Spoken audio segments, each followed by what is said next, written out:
감각명상 서문 3. 명상이란 무엇인가? 명상이란 무엇인가에 대한 서문 세 번째가 나오고 있습니다.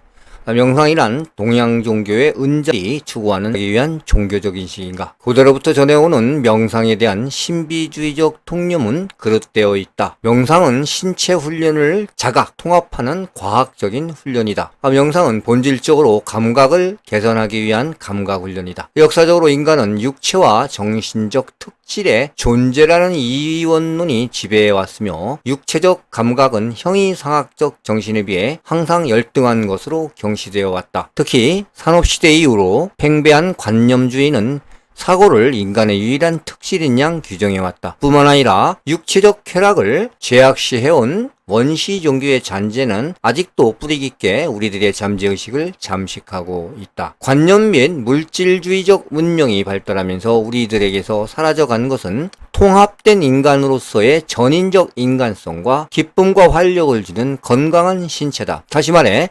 사회가 고도로 분화되어 발전함과 동시에 우리가 발견된 것은 더욱더 상실되어가는 인간성과 건강이다. 우리 문명이 수많은 위기와 병폐에 시달리고 있음이 그 단적인 증거이다. 그렇다면 상실된 것을 회복하기 위해 무엇을 해야 하는가? 자, 이제 인간의 본질적 속성을 기능상 두뇌적 사고와 육체적 감수성으로 생각해보자. 사고는 고도로 복잡 정밀한 컴퓨터인 두뇌 기능에 의해 수행된다. 그 정보는 교육과 경험을 통해 입력이 되며 교육과 경험을 통해서 입력이 된다는 얘기죠. 이러한 정보의 특성은 단편적이며 2차적이고 정형적이며 또 불확실하다. 이렇게 축적된 정보 안에서 개인은 자아 및 가치관을 설정하고 그 고정된 체계를 통해 변화하는 모든 외계의 사물을 판단하려고 한다. 인간이 사물을 보는 전체성을 결여한 것은 오직 이러한 단편적이며 불확실한 지식에 입각했을 때이다. 그렇다면 이 전체성을 볼 수 있게 해주는 것은 무엇인가? 그것이야말로 우리들이 천시해온 우리들의 실존하는 육체, 두뇌를 포함한 육체의 총체적 기능, 즉 전 감각이 지닌 감수성을 되살리는 것이다. 지식에 비해 감각은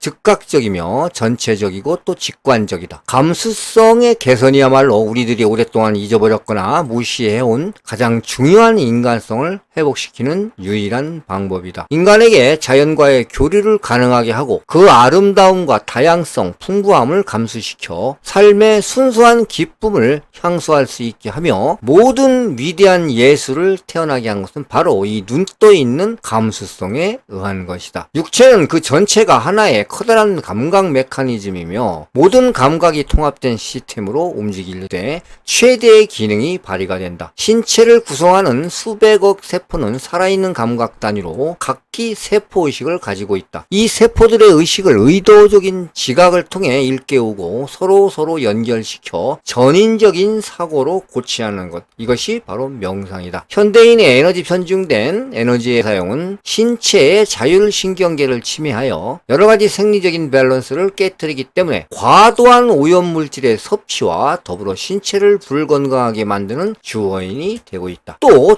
두뇌 지식에 의해 편협한 기계적 사고는 인간을 더욱 전인적 인간으로부터 멀어지게 하여 비인간화를 가속시키고 있다. 그러므로 전인적 감각, 신체의 자연성을 회복하기 위한 근본적 대책이 시급하다. 이 목적의 창안을 훈련이 바로 감각명상이다. 명상법은 고대로부터 인간의 심신기능을 향상시키기 위해 주어졌지만 신체 과학을 이해하지 못했던 원시적 선조들에 의해 변형이 되었고 쓸모 덧붙여졌다. 감각명상은 그것이 우리 몸을 이해하기 위한 자기 실험이며 과학이라는 것을 잊어서는 안 된다. 감각명상을 통해 우리들은 전인적 감각이 무엇을 위한 것인지 그 내재되어 있는 가능성을 이해하게 되는데 우리들의 창조자들이 우리들의 신체 속에 깊이 숨겨놓은 게 있다는 겁니다. 이 전인적 감각을 통해 우리들은 자신의 현존을 느끼고 자연과 직접 대화할 수 대화, 궁극적으로는 우주 그 자체와 만날 수도 있다. 자, 신체의 개화를 통해 오래된 정신과 육체의 이원론이 극복되고 원래 정신과 육체가 하나라는 얘기죠. 우리가 이원적으로 보고 있고 그렇게 체계화시켰다는 건데요.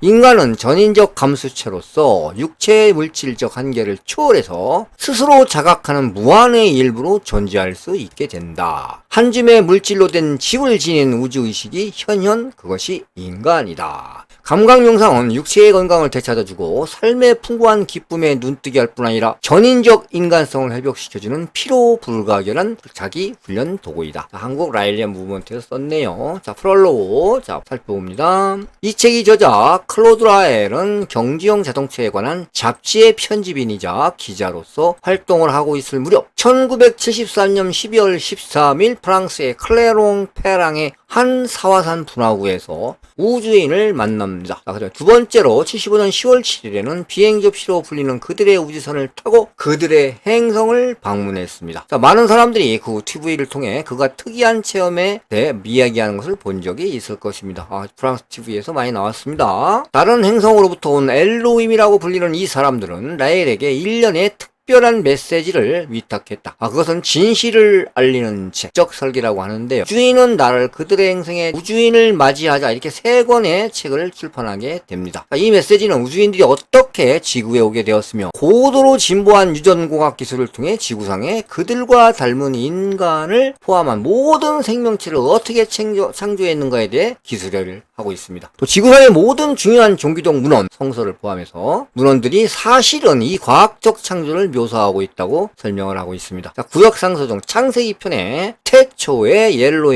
엘로힘의 영이 무리를 거닐었다. 첫날에 엘로힘은 이것을 했다. 둘째 날에 엘로힘은 저것을 했다는 구절이 보듯이 엘로힘이란 단어가 수없이 나옵니다. 고대 히브리어 성서 원전에 나오는 이 엘로힘 문자 그대로 하늘에서 온 사람들을 뜻합니다. 그 편찬되어 다른 성서에서는 God, 하나님으로 번역되어 있죠. 무엇보다도 복수형을 뜻하는 엘로힘이 단수로 바뀐 것입니다. 자, 그럼 몇몇 번역자들은 엘로힘이 하늘에서 온 사람들을 의미한다는 사실을 잘 알고 있었습니다. 자, 복수인 고유명사를 그대로 사용함으로써 오역하는 잘못을 피했죠. 자, 이렇게 이 단어를 바꾸지 않았다는 얘기죠. 그래서 오역을 하진 않았다 이런 얘기입니다. 덕분에 오늘날에도 일부 성서에서는 엘로힘이라는 말을 쉽게 찾아볼 수가 있으며 EDOURAD 이래 일왕할지에서 보면 엘로힘이 그들의 모습을 본떠 인간을 창조했다는 성서 구절이 보다 쉽게 이해가 된다. 특히 오늘날에는 우리들의 과학자들도 DNA 합성하기 시작했으며 가까운 미래에 우리도 우리의 자신의 모습을 닮은 다른 인간을 창조할 수 있게 될 것이다. 자, 우리들이 공기보다 무거운 물체를 날릴 수 있게 된 것이 불과 금세기 초 100년밖에 안 됐죠. 초였다는 것을 돌이켜보면 우리들의 원시적인 조상이 하늘에서 나타난 것은 무엇이든 신성시박 할 수밖에 없었으리라 보는 것은 더욱 명백하다. 이렇게 하늘에 날아다니는 비행기를 개발한 게 불과 100년 좀 넘었죠. 근데 하늘에서 그 전에 있었던 사람들이 하늘에서 날아오는 걸 봤을 때는 어떻게 생각을 했을까요? 자, 태평양에 있는 한 섬의 주민들은 오늘도 하늘로부터 온 백인 신들과 그들의 금속재로 된 새들을 기다리며 빈 코카콜라 깡통과 껌 껍질을 놓고 절을 하고 있다고 합니다. 이 백인 신들이란 실은 일본과의 전쟁 당시 그 섬을 공군기지로 사용하고 있던 미군을 가리킵니다. 종전이 되면서 미군이 철수하자 원주민들에게는 미국제 물건이 하늘에서 떨어지는 것을 간절히 기다리는 품신앙이 것이라고 하죠. 실험실에서 최초의 인간을 창조한 사람들이 전한 메시지의 책은 모든 종교의 신비를 명쾌하게 벗겨낼 뿐만 아니라 감각명상이라는 인간의 개화와 완성을 위한 놀라운 방법도 제시해주고 있습니다. 자, 라일이가 준 이 특별한 메시지의 전파들을 돕기 위해 모여든 수많은 사람들은 프랑스와 캐나다의 캠프장에서 7, 8월에 실시되는 각성 실습을 통해 이 명상법의 경이로운 효과를 스스로 체험할 수 있었다. 자, 이제 그 기쁨과 개화와 완성을 추구할 수 있는 이런 명상센터를 세계 각지에 세움으로써 이 기술을 보다 많은 사람들에게 보급하기를 희망하고 있다. 또 많은 사람들이 스트레스에 찬 하루를 보낸 다음 자신의 조화를 되찾기 위한 또 더 높은 자기 향상과 개화를 추구하기 위해 실습에서 배운 명상 기술을 언제 어느 곳에서도 꾸준히 익힐 수 있게 되기를 바랬다. 자, 이런 연유로 이 책과 6권의 카세트 테이프가 된 기본 프로그램이 탄생한 것이다. 감각명상이라는 프로그램이 탄생하게 된 그 서문을 지금 프롤로그를 설명해 주고 있습니다. 시청해 주셔서 감사합니다.